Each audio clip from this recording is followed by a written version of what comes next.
I think in terms of money, scarcity kind of comes to mind. I grew up in a household where, my father did his best to kind of provide for the family, but, there just wasn't a lot of money available. We lived, in a rented house that was, cold in the wintertime and struggled to put food on the table. And because of that, one of the things that is very vivid and I still kind of live today, it's cream corn. I can't even eat it because we went through a period where, there was in the local newspaper circular, there was a free can of cream corn. And we literally went around town gathering up these, little flyers to gather these free cans of cream corn from the Save-A-Lot.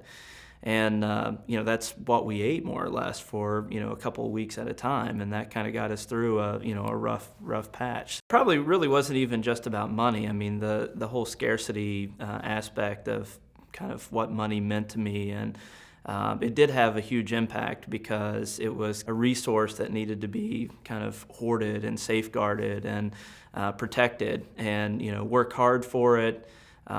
Squirrel it away, for a rainy day because, I've lived those days, where, you weren't sure where your next meal was going to come from. Really where the financial aspect kind of carried over also as I got married, my wife Peggy and I, as we started to have kids and, had even more responsibility, there was just this tension that occurred.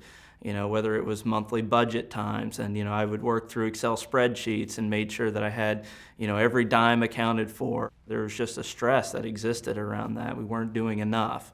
We weren't saving enough. We weren't being responsible enough. God forbid we, go have a nice dinner out somewhere more than once, in a week. And it was just those things, almost a fear-based kind of financial budgeting is kind of what I would consider it. Leading up to Game Change, I'd never been through one of the campaigns at Crossroads before, and we were probably a week or two into Game Change, and like I said, I really hadn't pulled out a spreadsheet, I hadn't crunched the numbers, and tried to see what was going to be comfortable. But I felt like I did get a number, and that was kind of surprising to me, especially because of the size of the number. That probably normally wouldn't have happened. I kind of, sensed that this was different. And so I sat on it for a day or two and didn't really say anything. And then, when I told her what it was, she goes, she instantly started crying. And I think largely it was just an emotional response to the fact that, it was clear to her that something had changed in my heart.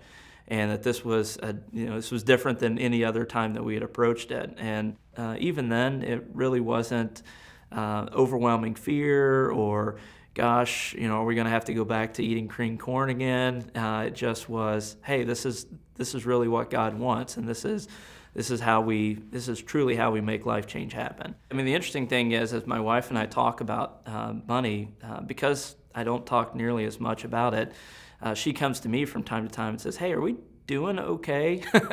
And almost with a sense of surprise that we haven't had that conversation.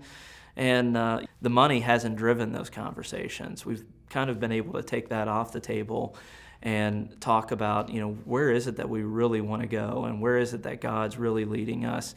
And then figure out, gosh, well, how can we make that work, as opposed to, what's the financial situation and where are we at with our budgets, and then figure out how we can fit those other things into that. It's more about where is God leading us and how can we make the money serve that. So that's been pretty impactful.